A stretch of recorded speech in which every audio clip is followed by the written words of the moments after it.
عظیم bag Chughtai, شوکت تھانوی، مشتاق احمد یوسفی، ابن انشا، colonel Muhammad Khan اور مجتبیٰ حسین اردو کے چند مشہور طنز و مزاح نگار ہیں۔ سرکاری ملازمت کے ہر شعبے میں تربیت و تنظیم کو بڑی اہمیت حاصل ہے۔ فوج میں ملازمت کی تربیت و تنظیم تو دیگر تمام شعبوں کی تربیت سے مشکل مگر ناگزیر سمجھی جاتی ہے۔ ناگزیر مطلب لازمی، کمپلسری۔ انگریزوں کے زمانے میں یہ تربیت خاص انگریز حکومت کے فوجی اصولوں کی پابند تھی۔ واضح رہنا چاہیے کہ مزاح کو سننے یا پڑھنے میں اس کا فوری رد عمل ہنسی قہقہے کی صورت میں ظاہر ہو جاتا ہے، لیکن ظرافت فکاہیات کا ایسا تصور ہے جو کسی متن کا حصہ ہو تو پڑھنے والے کو پہلے اس پر کسی قدر غور کرنا پڑتا ہے، پھر اس کے معنی کھلتے ہیں تو ہنسی قہقہا اس کا نتیجہ ہو سکتا ہے۔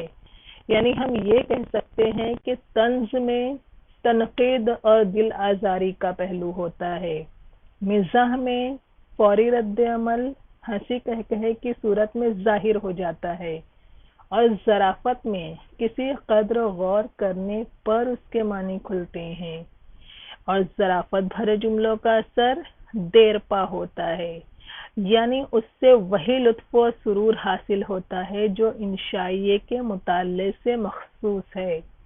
اسی لیے طنز و مزاح سے ادب میں ظرافت کی مثالیں کمیاب ہیں۔ البتہ کرنل محمد خان کی تحریروں میں اس کا رنگ جگہ جگہ موجود ہے۔ مثلاً ذیل کے سبق میں ایسے متعدد جملے، خیالات اور اقوال ملیں گے جن سے مصنف ظرافت نگار کا مقام حاصل کر لیتا ہے۔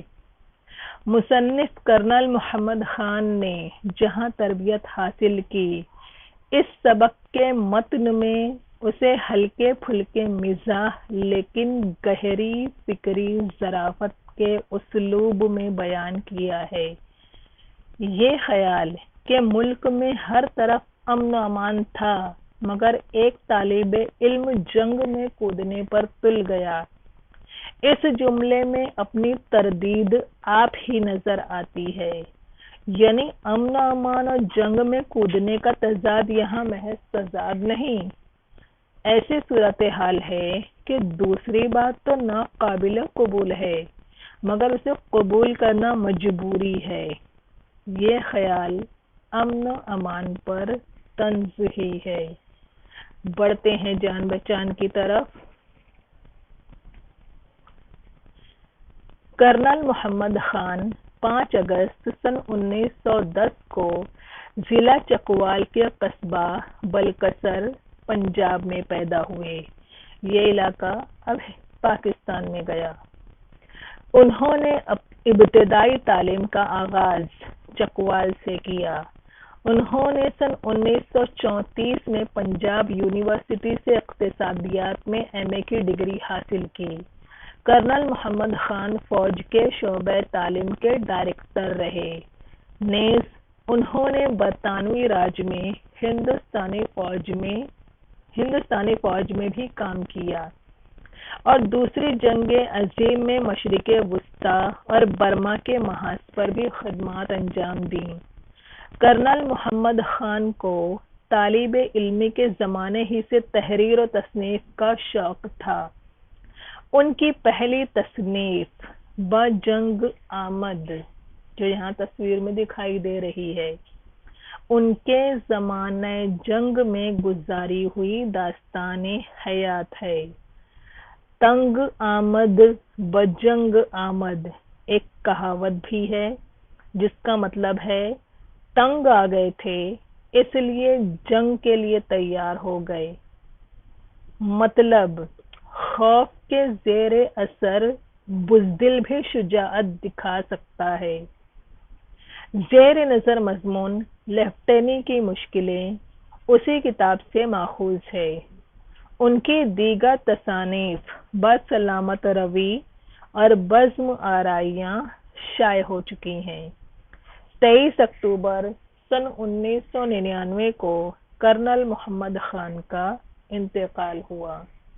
آغاز کرتے ہیں سبق کا۔ جنوری سن 1940 میں ہر چند کے پولینڈ اور ہٹلر کے دوسرے ہمسائے جرمن بمباروں اور ٹینکوں کے درمیان ایسی پرسکون زندگی بسر نہیں کر رہے تھے۔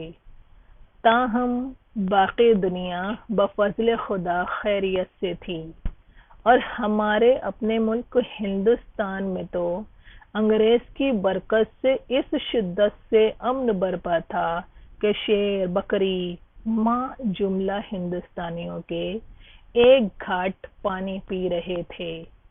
چنانچہ صلح و آشتی کے اس خوشگوار ماحول میں کسی کو گمان تک نہ تھا کہ عین اس وقت ملک کے ایک گوشے میں ایک اہم جنگی واقعے کی ابتدا ہو رہی ہے، یعنی لاہور میں ایک نوجوان کالج چھوڑ کر جنگ میں کود پڑنے پر تل گیا ہے۔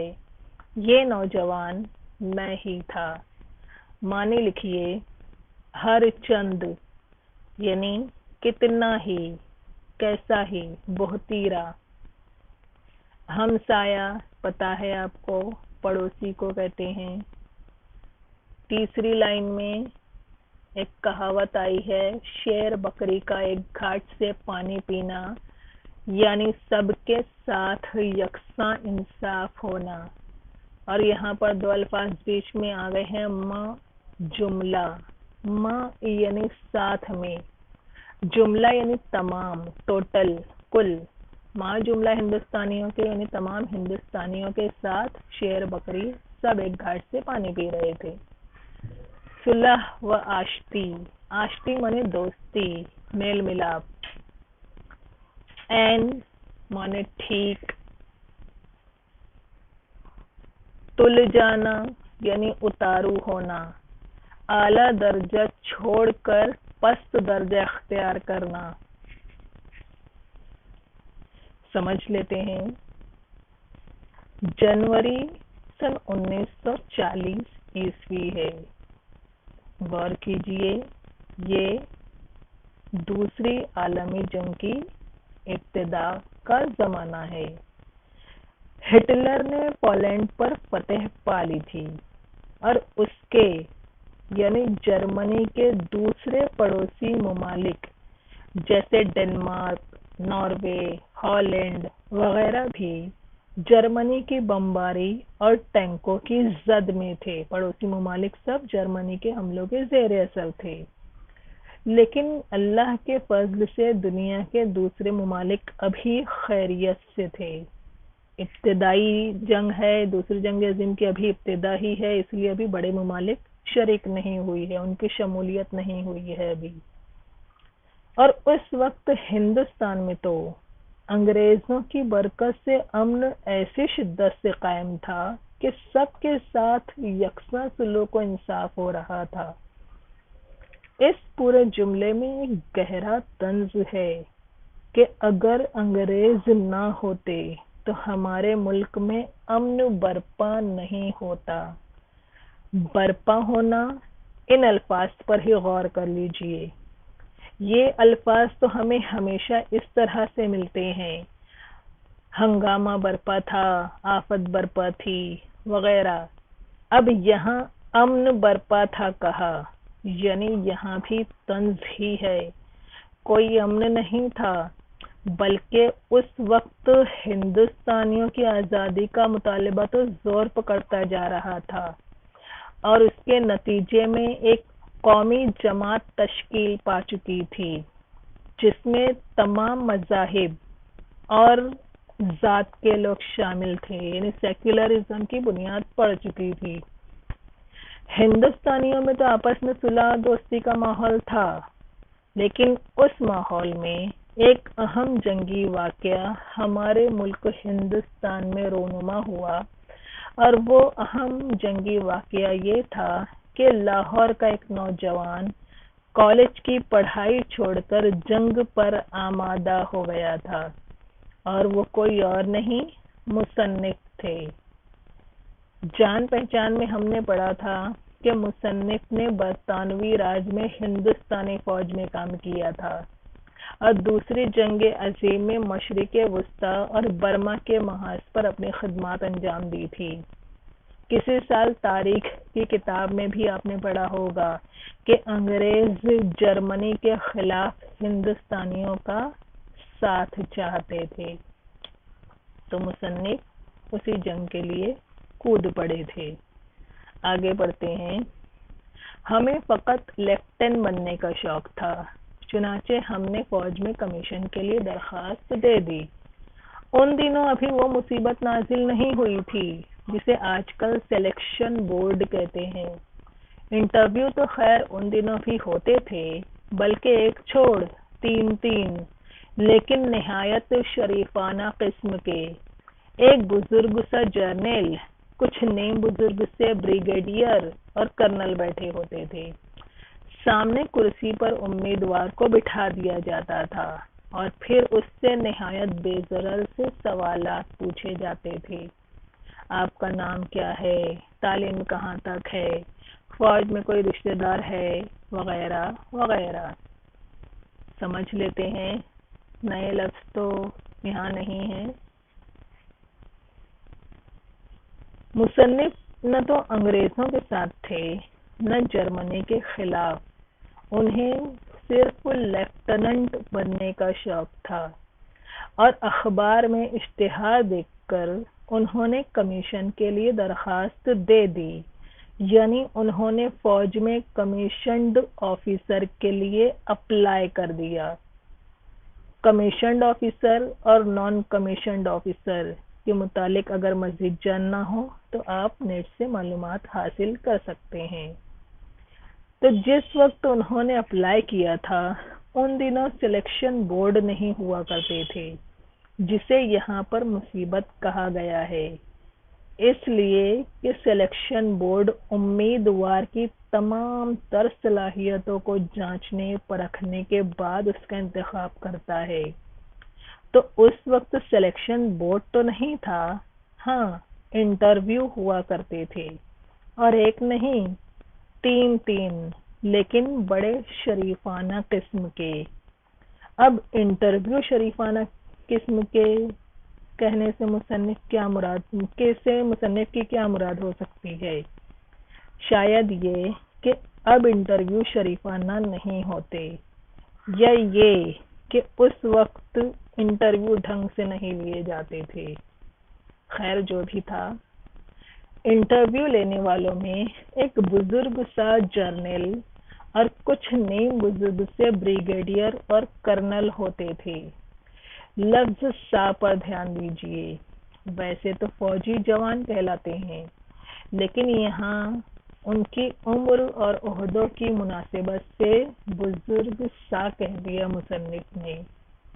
یہ کمیشنڈ آفیسر 4 ستارہ 3 ستارہ یعنی 4 سٹار 3 سٹار ہر رینک کے مہذب آفیسر ہوا کرتے تھے، جو امیدوار سے بڑے بے ضرر سے یعنی بے حد آسان سے سوالات پوچھتے تھے، جیسے امیدوار کا نام، تعلیم اور کسی رشتہ دار کا فوج سے تعلق وغیرہ۔ آگے چنانچہ ہمارے 2 انٹرویو جہلم اور پنڈی میں ہوئے اور ہم کامیاب رہے۔ آخری انٹرویو کے لیے حکم ملا کہ فلاں تاریخ کو شملہ حاضر ہو جاؤ۔ یہ سن کر ہماری خوشی کی انتہا نہ رہی، چنانچہ ہم ایک نیم لیفٹینی کے عالم میں شملہ روانہ ہوئے، اور جب انٹرویو ہو چکا تو شملے سے گھر پہنچے اور لیفٹینی کے حکم کا بے چینی سے انتظار کرنے لگے۔ ادھر چند عجلت پسند بزرگوں نے ہماری لیفٹینی کے اعزاز میں پیشگی دعوتیں دینا شروع کر دیں، جنہیں ہم واجبی برخورداری مگر افسرانہ وقار کے ساتھ قبول کرتے رہے۔ آخر ایک دن ڈاکیا کھلا تار لے کر آیا اور دور ہی سے بولا، لیفٹیننٹ صاحب، لیفٹیننٹ مبارک ہو، لیکن تار پڑھا تو فقط اتنا لکھا تھا، تمہیں او ٹی ایس مہو میں ٹریننگ کے لیے منتخب کیا گیا ہے، 8 اگست سن 1940 کو حاضر ہو جاؤ۔ جہلم اور پنڈی جگہوں کے علاقوں کے نام، یہ بھی پاکستان میں گئے۔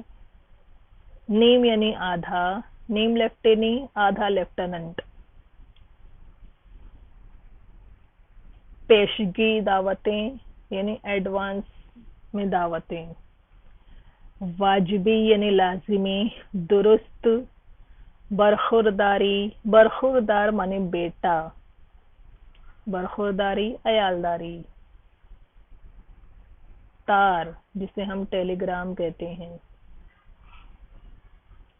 او T S, O T S مراد آفیسر ٹریننگ اسکول، جو اس وقت جنگ کی ابتدا میں مہو میں کھولا گیا تھا، وسط ہند میں، مدھیہ پردیش میں قائم تھا۔